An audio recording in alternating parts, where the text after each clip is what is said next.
I feel great. Good win. Set a tone for the rest of the series, but it ain't gonna be easy, so keep going. Steph, do you remember what you thought when Clay said it's championship or bust? That's in November. It's funny because him being away, I'm sure I expected him to say something like that just in anticipation of him coming back. But we understand that we just won one game in the Western Conference Finals and we got a lot of work left ahead of us.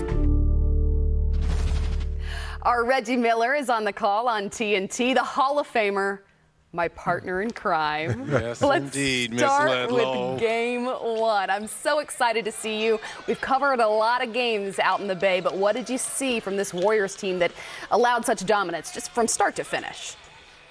Well, let's start at the defensive end. We know what they can do at the offensive end in Golden State in that high-octane offense, but a lot of people do not give Golden State enough credit what they do defensively, especially during their championship runs. They knew coming into this series the focus was going to be on Luka Doncic, and rightfully so. And from the jump, Andrew Wiggins has taken the challenge, a lot of times playing him solo one-on-one. If we're talking about game-to-game adjustments, I'm looking for the Dallas Mavericks and Jason Kidd tonight because we saw in that Phoenix series them really targeting Chris Paul, right, and those switches. And they had opportunities to target Stephen Curry. And for Golden State, they're doing a lot of hard showing on Curry's part and getting back to his man.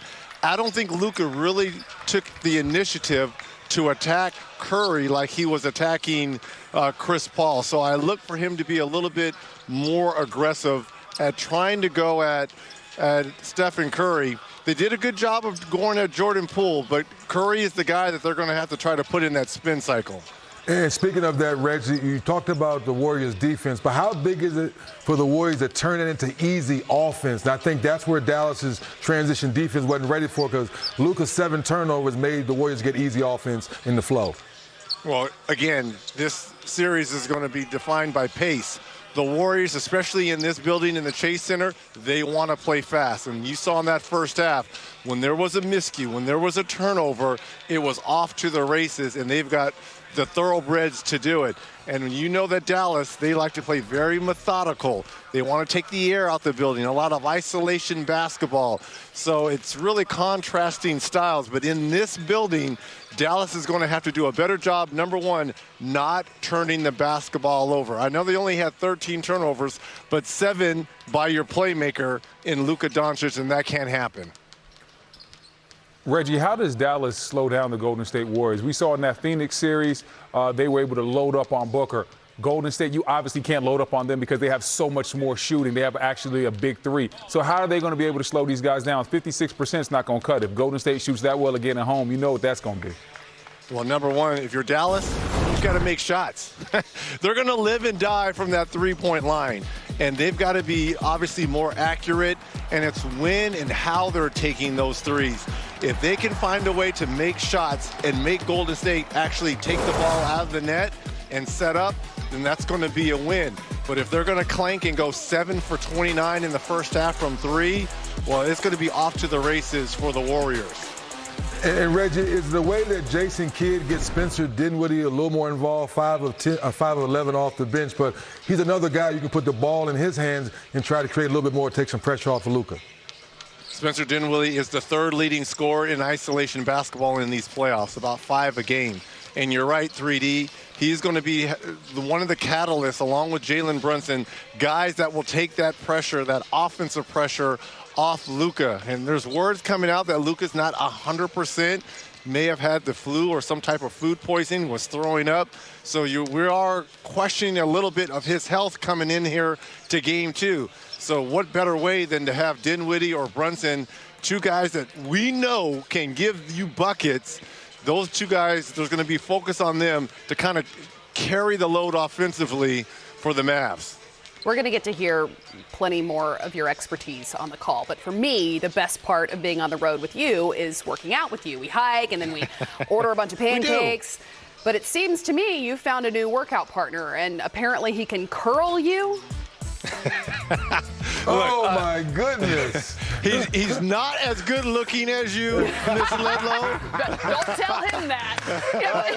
Right? Hey, but 3D, you know this very well because you played with Shaq, right?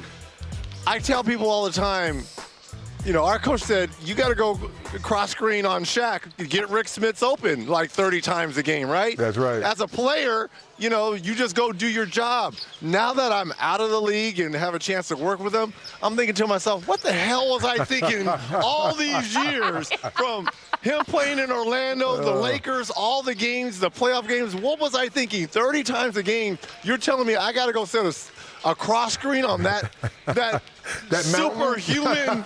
I mean, you see how I was like a rag doll in his arms, and I'm 6'7". Oh, man. Good stuff. He's the Hall of Famer, Reggie Miller. Thank you so much for joining us. We'll see you next on TNT. Gentlemen, I miss you, but I really miss my partner in crime, I feel Kristen the same Ledlow. way. I'm so glad to see you, Reggie. I am so glad. And I know about those pancakes too, Reggie, from our TNT game. Oh, yeah. I know about those pancakes. We'll talk to you soon. Oh, man, good stuff. All right, tip-off is just after 9 on TNT, and our guys are live from San Francisco at 8, but stay with us until then. We've got more Playoff Central Live next. Steph Curry and the Warriors boast the league's best home record this postseason, 7-0 thus far. Curry posted his first double-double of the playoff run in Game 1, and teams that win Game 1 in a best-of-7 series go on to win said series 75% of the time. Hey, everybody. Welcome back into our NBA TV studios and Playoff Central Live. I'm Kristen Ledlow. He's Brennan Haywood. Down there, he's 3D, Dennis Scott, and we're with you until it's time to turn on TNT live from the Bay.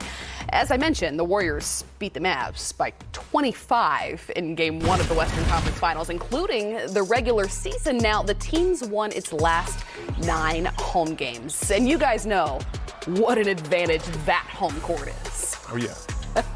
Here's more ahead of Game 2. The Dallas Mavericks shot 36% from the field in Game 1. It was their worst shooting percentage of the entire postseason.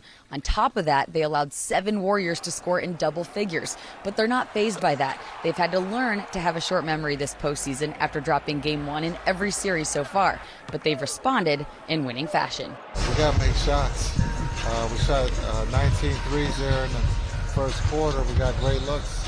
If you're not going to make shots against the Warriors, our opponent, it's going to be a long, long night. Our shot challenges were great. They took 48 threes.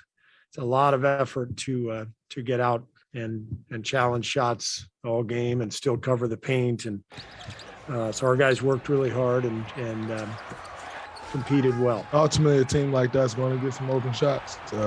They have a guy who draws a lot of attention, and they got a bunch of shooters. So that's the way their offense is designed. You're not going to completely take that away. Like, you have to try to make the shots tough as you can, and hopefully the ones that you can make tough can affect the ones that they get open. The whole thing it comes down to is your want and will, and this group has been special with that. They truly believe that they belong here and that they have a chance to win a championship. Because the Mavs seemingly shake off big losses better than anybody else. They've won 10 in a row this season alone, following a loss of at least 20, and they hold the record tied with the Bucks at 13 games.